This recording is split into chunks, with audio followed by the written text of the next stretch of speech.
So, Henry, let's just dig into this one. I love this show. What is the importance of thought management? Thank you, Sheila, for introducing this topic. It is a good topic. Before we talk about thought management, because most people don't realize they have to manage their thoughts, let's talk about how some thoughts are stored in the body.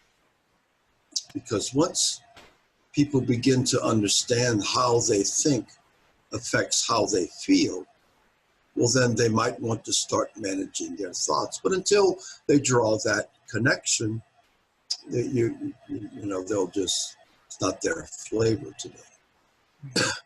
So, thoughts can create stress. Not only our thoughts can create energetic patterns and intentions, but thoughts can also create negative things like stress. How can thoughts create stress? Well, the wrong kinds of thoughts, the negative thoughts, the fear-based thoughts, the thoughts that all the worst is going to happen to me personally, or all the worst is going to happen anyway. And invariably, thinking like that begins to incur situations where it makes it seem very real. So things are stored in the body with traumatic events. Traumatic events a lot of times are associated with emotions. Those emotions are also attached to a bunch of memory thoughts. And the body, in its normal outworking, trying to process everything, it can't readily process emotional behaviors, patterns, situations that come up, thinking. So what it does is it stores them, and it stores them with the help of the immune system in one of the weakest parts of that particular person's body. Now those thoughts, may seem relatively harmless, but if you're worrying about something all morning and you're fueling it with coffee as you're worrying, and you're supporting that with negative reinforcement on the TV, which most people have on in the morning while they're drinking coffee worrying, this stuff gets translated into the body because they're not doing it for like 3 minutes. They're doing it for hours, every day. It's the same, it's a routine. And that's just one way that the thoughts are transferred into the body. Incidences are another way that things are transferred into the body, because the body cannot process all of this stuff right away. And then once it gets transferred somewhere, we stop processing it altogether and stop thinking about it, thinking that it's gone away, while all the while it is holding a looped pattern of existence inside you, creating an excessive behavior like overeating, overdrinking, overstimulating yourself, not having a sense of feeling satisfied, the need to feel more satisfied. But everything you do is not fulfilling that need. So, out of these basic human things, desires, satisfactions, they are a result of things that we do. things that we do are conditioned by how we think about them, why we think we should be doing them in the first place, because a lot of times we can be doing all the right things for the wrong reasons, just as well as all the wrong things for the right reasons. A lot of times it's easier to get interfered in other people's problems rather than dealing with your own problems.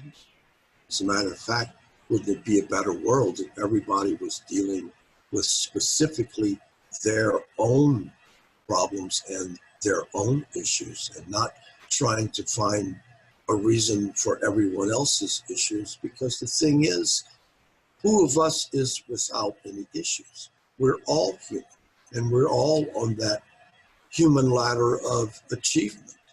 And just because we're on different rungs doesn't make any of us better or worse as humans. Because as humans, we're all the same. You know, we all need the same things, want the same things. It's very similar. So in terms of, you know, holding these thoughts, you know, believing things to be a certain way, the mind will make things real just as well as the mind will make unthings or non-real things real. Fear is one of the examples. A lot of fear is non-founded. It's just available. And yes, something could go wrong, but everybody thinks everything's going to go wrong. And of course it never does, but you can think it. You're free to think that. And that, again, creates stress. So any thoughts, patterns that create stress, and it's usually the negative thoughts. Hate and anger, for example, classic thoughts that hold stress in the body and in the tissues. And the body, always trying to reach neutral and be balanced, is overwhelmed with processing this stuff that's so thick and it's so looped, and they can't access it. It's cut off. So that these loops can go on and play for, you know, 5, 10, 15, 20 years. You can die with the same loops. You carried on from your 20s if you want to. That's available to you. But to observe this and want to change this, well, this is the really key issue. In receiving energetic work, this work is designed to change how you think, how you see yourself, how you view yourself, how you view the inside and hold that to the outside world, and how you bring the outside world into the inside.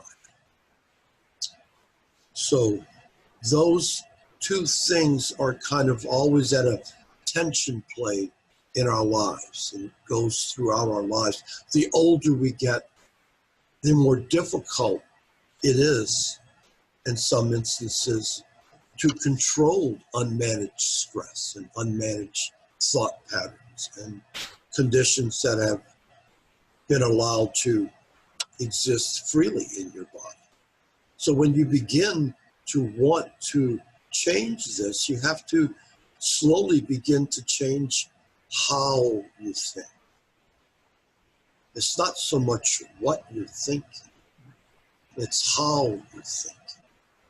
And what I mean by that is that each person thinks different.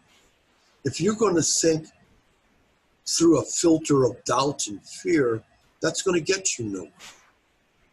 That's the how part. You know, clear thinking is looking at yourself correctly. You know, well, what are my problems and what are my issues? Don't act like you don't have any problems or you don't have any issues, because if you're still breathing and you're human, You're going to have some issues and you're going to have problems. No one has worked it all out and is here to tell us about it. Certainly not me. But I have worked a few things out, and I have learned a few things working on humans and human nature, and have seen repetitive patterns in people that I can address, because these patterns create these blockages. You know, if your hands are so full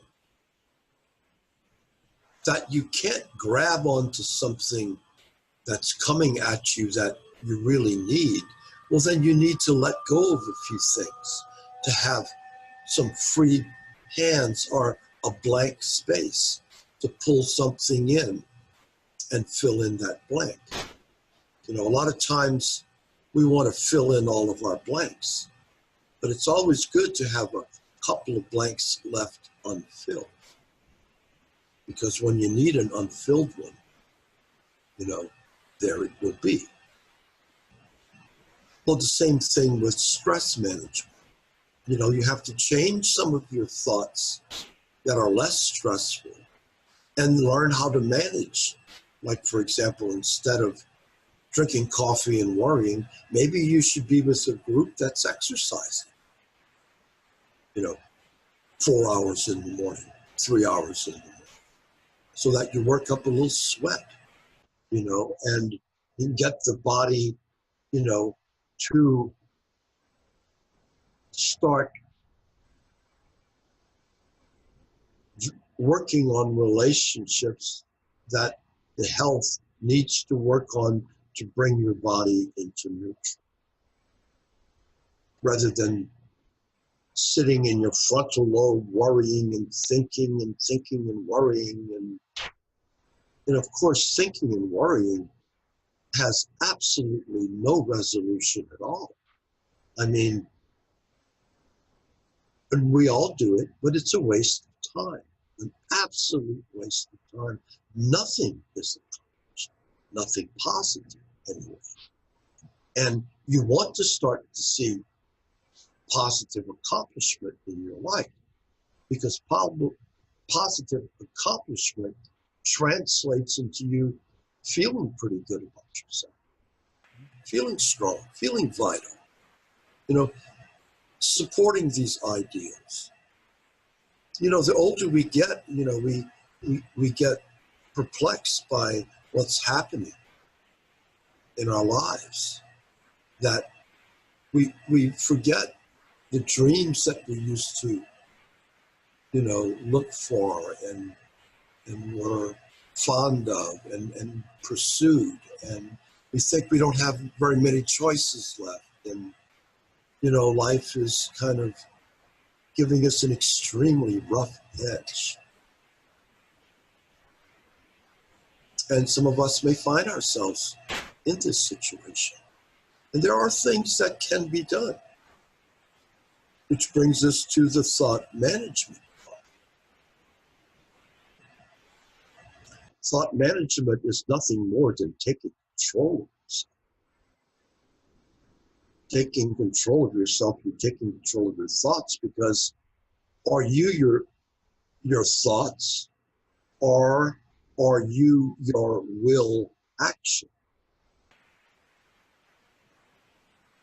You could be both. But if your thoughts are just stress producing and you're, you know, it's like running a motor on idle, it's wearing it down, you know, at a slow grade. And you know, we're all well-intentioned and well-meaning folk. You know, all of us, you know, are not doing this stuff to ourselves purposefully. You know, the thing is that a lot of us are not being told this information. Well, why should the doctor tell you? He makes a tremendous amount of money off of your stress. You know, your stress is in the conditions it produces, brings you in his office. You know, he can activate your, you know, your finances. I don't choose for the medical profession to be that diabolical, and I don't think it is. But the truth is that it does make a lot of its money on people's stress-related issues. And mostly 90% of internal issue problems are stress-related. Something you're doing, and it's not what you're doing as much as how you are doing it. And this is the difficult part to associate with thought management. You know, how do we manage our thoughts? It's not so much what thoughts you have, but if those thoughts are not serving you, well, you shouldn't be giving them so much attention. And actually, too much thought has never really served anyone. Einstein would probably tell you the same thing. And he was supposedly a great thinker. And I'm sure he had to take breaks from thinking once in a while and have a normal life. And so do we. And so do we have to have normal activities. You know, we want to eat healthily. We want to interact healthily with those around us, our family and friends. We want to interact in a really positive manner with our coworkers. So bringing these conditions in life to a position where we don't feel threatened by them, but we feel, you know, that we will manage these things, you know, begins to create less stress. How we look at things. If you're going to see the glass as always half empty, in other words, you're going to see it become little and then nothing. But if you see it half full, then you're going to see it particularly, it may get fuller. So it depends on how you are viewing something. It's very important. We don't think about that. We think it's about the what, you know. And of course, historically, all of that has been handed down through negative reinforcement. Thou shalt not do this. Thou shalt not do that. Well, that's not really true. It's how you're doing that. It's your intentions. It's your conscious awareness of what you're doing. Sometimes we do things automatically. We don't realize that we're pushing too hard or that we're holding on too tight. And these are how-to things. And they translate into thought management, because to begin to get a handle on your thoughts, you have to begin to start to get a handle consciously on what you're doing. So if you're observing that, excuse me, eating is good for us. We need to eat. But we do not need to overeat. And we don't need to binge eat. And we need to have balanced, healthy eating. Of course, it used to be that the taste buds of the tongue would alert us when we were eating something that we shouldn't put in our mouth. And now our taste buds are used as the qualifiers for what we should eat. And you know, if we like, you know, sugar and salt, well, then we'll binge on that because that's what we like to eat. We're not eating for the health of the body. We're eating for the qualifications of the taste buds. Again, thought management, observation, how you are doing things, looking at what you are doing by how you are doing them.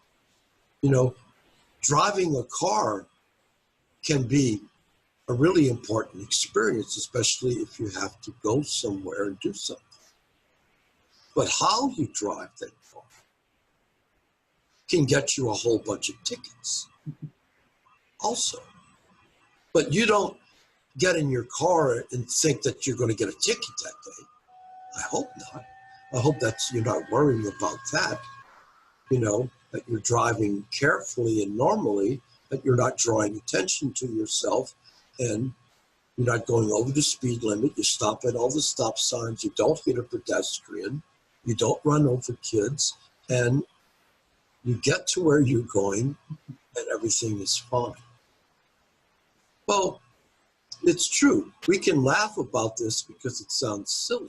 But the truth is, in other areas of our lives, that is just what we're doing. We're not paying attention to how we're driving. We're just doing it like we always did, you know. I know this issue is going to really hit a nerve with everyone, and it's called control. Well, just the word control is not really going to set off buttons. But if I say, you know, how everybody needs to be in control of everyone else and everything around them but themselves, well, maybe that's getting closer to what I'm talking about.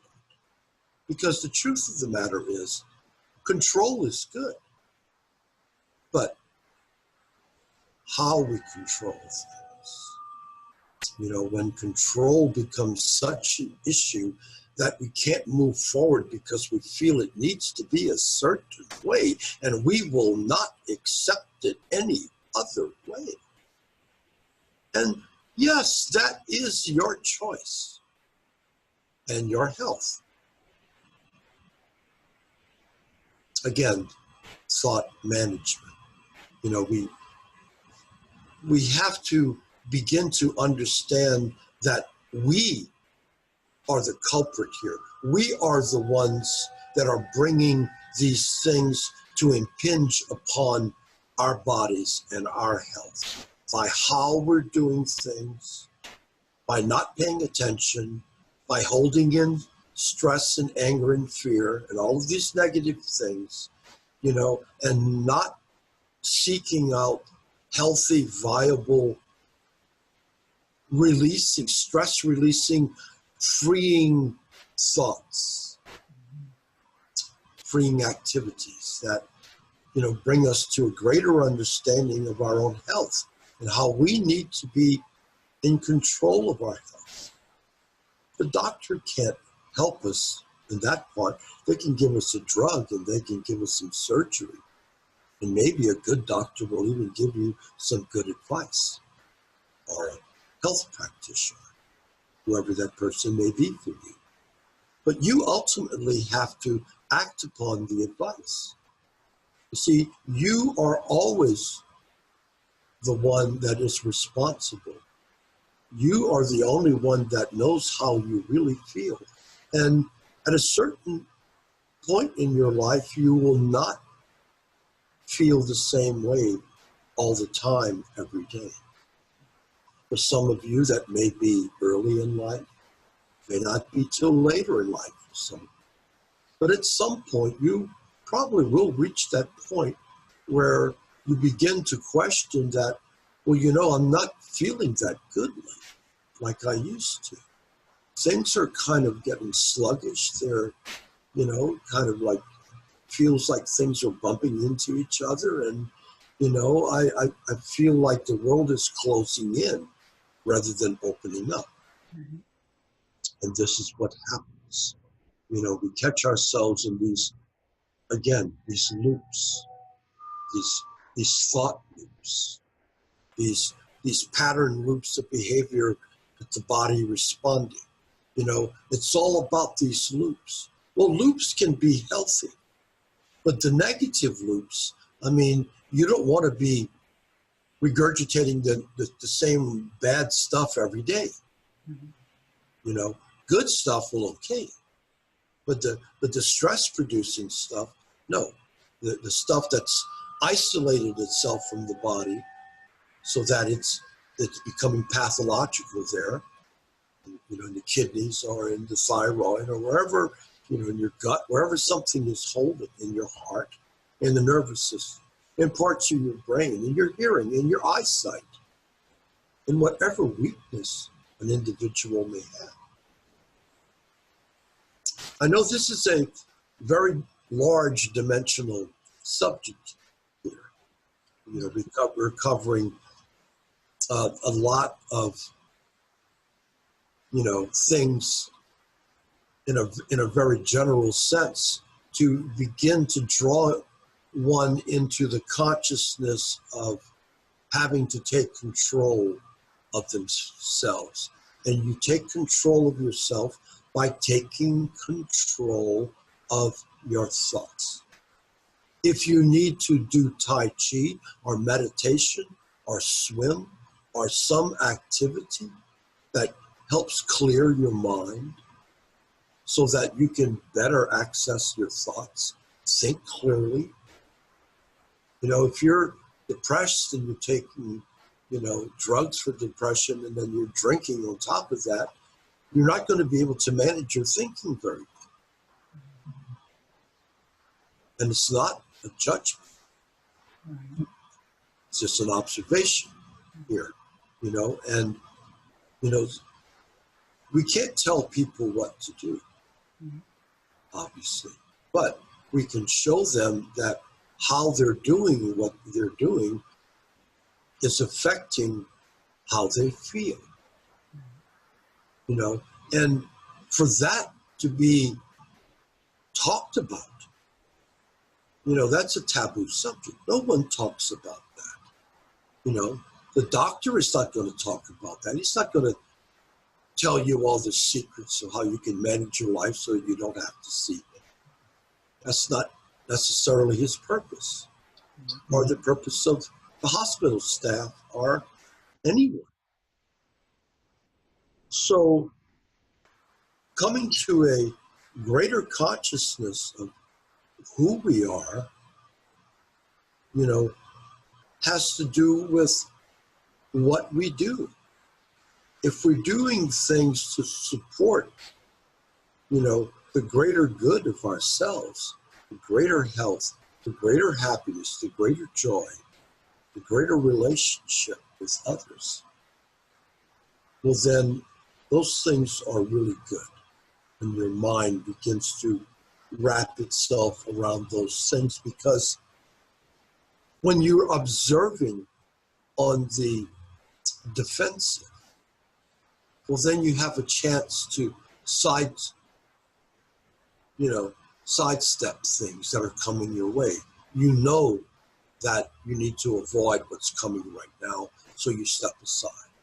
You know not to get involved in that right now. You don't need that on your plate. You know, it's not that you're not compassionate or you do not care. Sometimes, you know, to prioritize means that if you are not working really properly and really balanced and good, then how much are you going to be able to help bring someone else there if you're not there yourself already? So this is, again, a how-to situation, and it comes back to play upon thought management. Now, you may ask, well, what really should I be doing in terms of, you know, my health? I feel like I don't have any choice. Well, the truth is that you always have a choice. And the choices that you don't want to make are probably the more difficult choices that you should make. And the truth of the matter is a lot of us will choose the less difficult choices first. That's just human nature.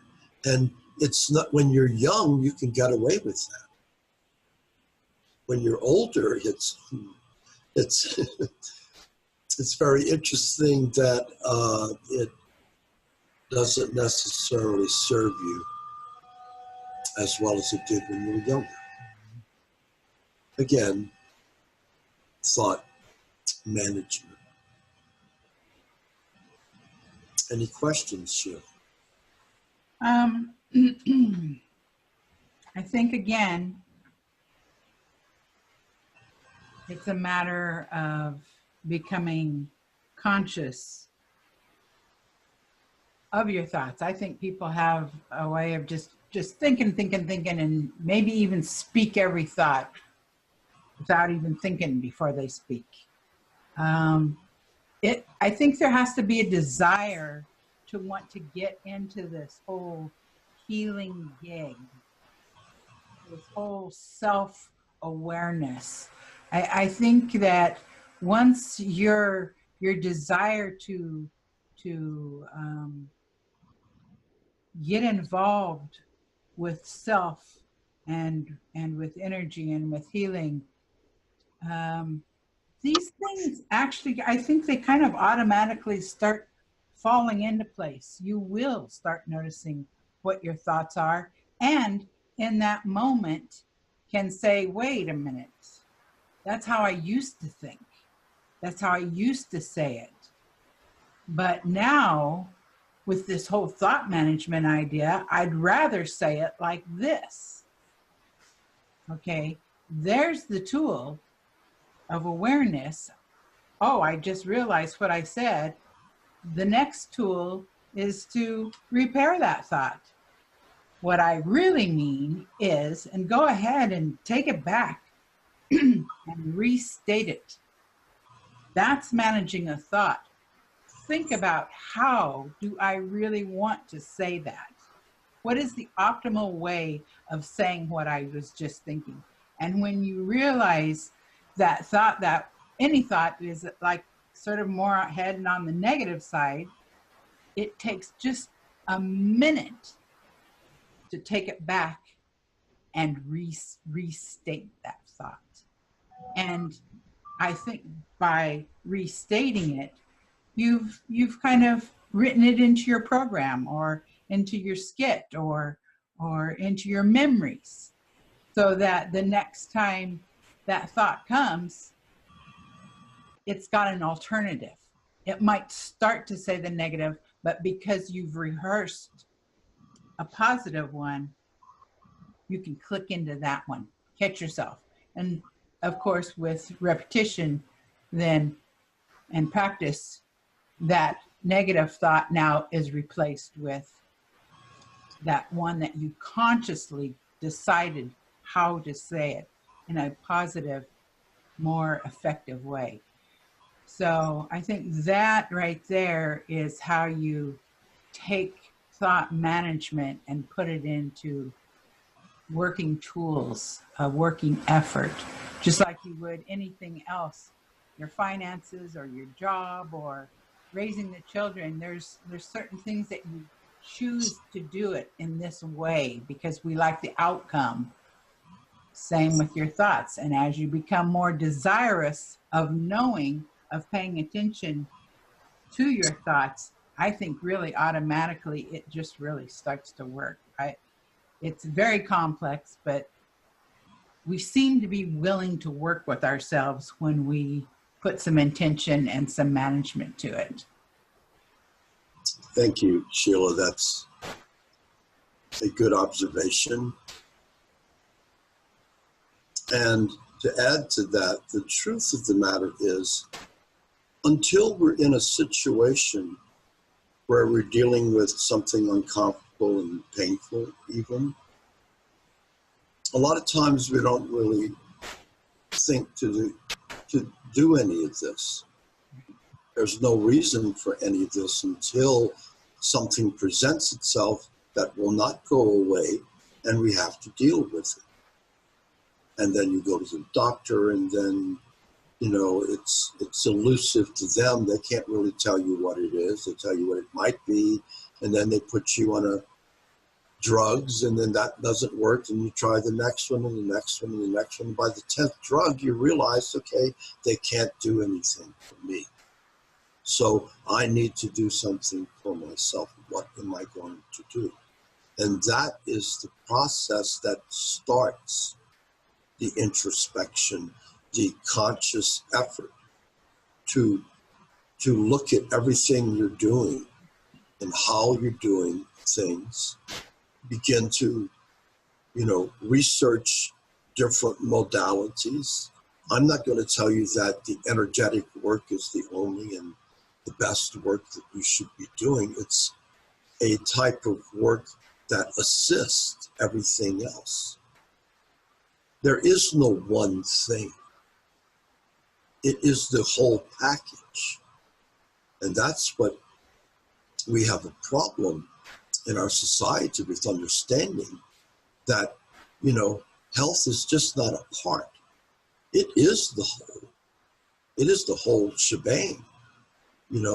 How we feel is how we relate to the outside world. And it's very important to feel neutral and to remain neutral. And in a neutral position, it supports any action that needs to be taken, because then you're not reacting to act. You are acting out of a conscious decision to act. And that is what you are talking about. You see, taking control of it being conscious now, and, you're changing the negative aspect into a more positive aspect, okay? If I'm so worried about this, well, then I'm going to do this to prevent that from happening, or begin to do this now to support myself in a greater way, so that I don't have to keep worrying about all this negative stuff impinging. So there are many ways to turn the negative into positive. I'm not going to say that we can just let go of it, because we can't. We try to let go, but it keeps coming back, So there's something that we need to shift in what we're doing if it keeps returning. Either we're not trying hard enough, or we're not seeing it correctly.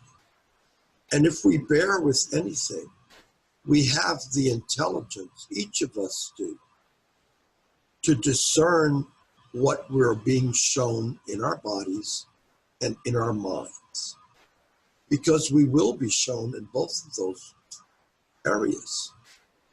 A lot of times, the more difficult thoughts, well, it's easy to put those away and walk around and circumvent them. You want to get to the part where you're watching the cartoons, and you don't have to be responsible.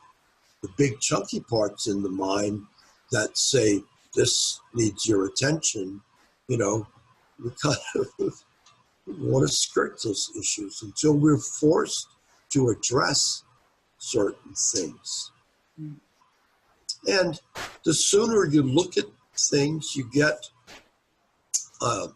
an indication of what actually is going on. That's why sometimes it is important to go to the doctor, so that you know what you're dealing with. If you're just going to assume the worst, that's not always in your best interest. See, you can be acting upon the wrong information. You could be thinking you've got something worse than what you actually have, when what you actually have is just stressful thinking.